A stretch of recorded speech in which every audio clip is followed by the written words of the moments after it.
Hey guys, welcome to the Real Estate Financial Modeling Bootcamp. I'm excited to have you guys here, and we're going to go over a lot in this course. So I want to go over kind of high level what we're going to be going over throughout the remainder of this course. So what are we going to cover? The first thing we're going to cover is the real estate financial modeling best practices that you're going to be using when doing your modeling. So we're going to be going over color coding and private equity industry standards. We're going to be going over how to save your files and the correct and most efficient ways to do that. We're going to talk about how to actually show your files and what kind of formatting you should be using when you're creating your real estate financial models. Then we're going to go into property cash flow statement modeling. So we're going to go over the real foundation and the basics of real estate financial modeling at a foundational level. So we're going to go over revenue, including GPR, general vacancy, credit loss, free rent, and other income. We're going to go over expenses and how you calculate your net operating income. Then we're going to go through below the line expenses, including tenant improvement allowances, leasing commissions, and capital reserves to calculate cash flow before debt service.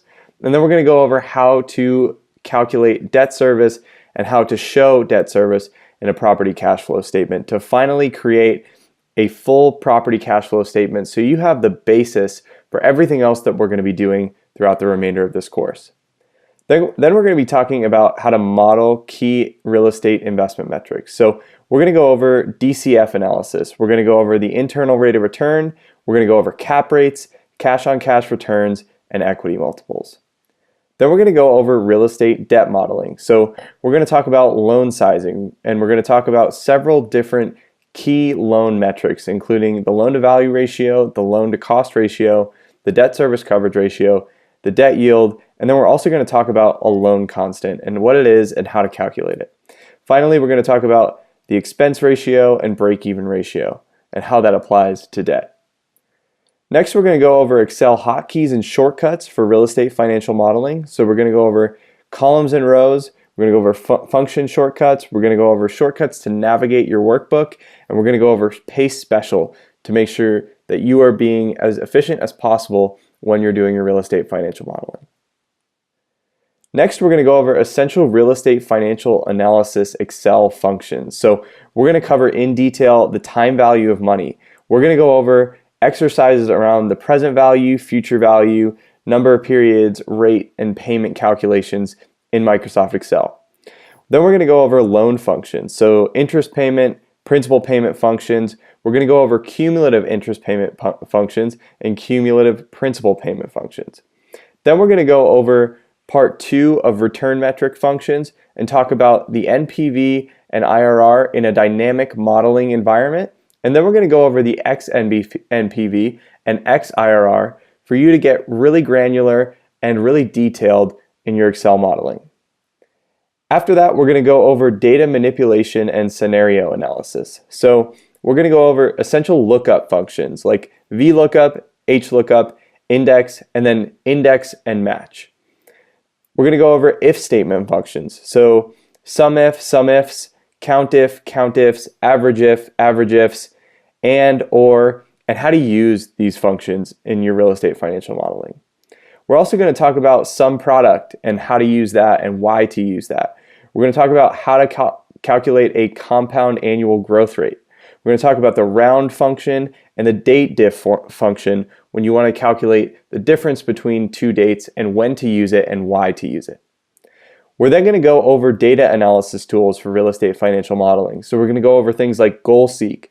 We're going to go over how to build a 1 variable data table and a 2 variable data table so you can sensitize your information so you can look at different scenarios and conduct a proper scenario analysis and a what if analysis when you're looking at new real estate investments. We're also going to talk about how to use conditional formatting in your real estate financial modeling, how to use different toggles and triggers, and how to model toggles and triggers to change your entire model based on one click of a button or one click of a key. And then we're going to go over scenario analysis and how to use that in Excel. Then we're going to go over advanced debt modeling. So this is really part 2 of the debt modeling, and we're going to go over loan sizing and how to size a loan and how lenders will size a loan when they're looking at your deals. So we'll go over how to size a loan in Excel by loan to value and loan to cost.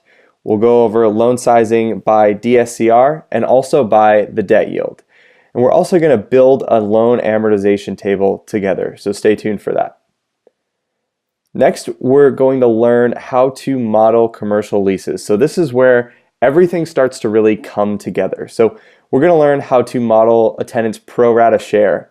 And from that, we're going to learn how to model triple net leases, full service gross leases, and how to model a base year stop. We're also going to learn how to model different retail lease metrics such as percentage rent. And then we're going to go over modeling leasing commissions and modeling a tenant improvement allowance. And finally, we're going to go over modeling renewal probability in Excel.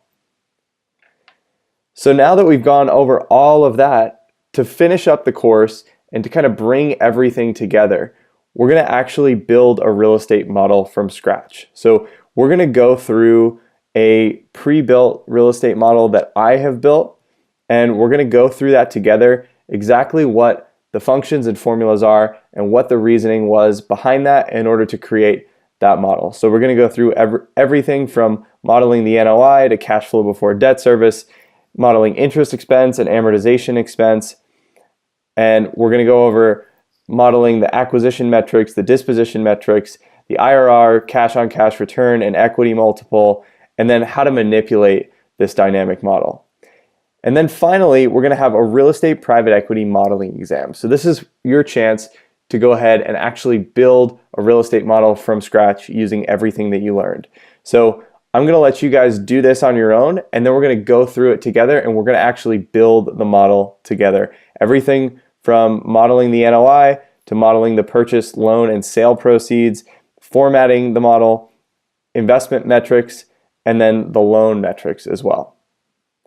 Finally, we're going to put it all together. So how do you actually use this in practice, and what does this actually look like if you want to actually go out and model real estate transactions in Excel? So I'm excited to get started. We're going to go over a ton in this course. There's over 7 hours of content here. So get ready. Be choosy. If you want to learn about something, or if you already have a significant knowledge about something, feel free to skip over things, or feel free to go back if you forget about something or if something's not clear to you later on in the course. This is meant to be an all-out resource for you guys to build your financial modeling skills for real estate investment analysis. So looking forward to having you here, and I'll see you in the next lesson.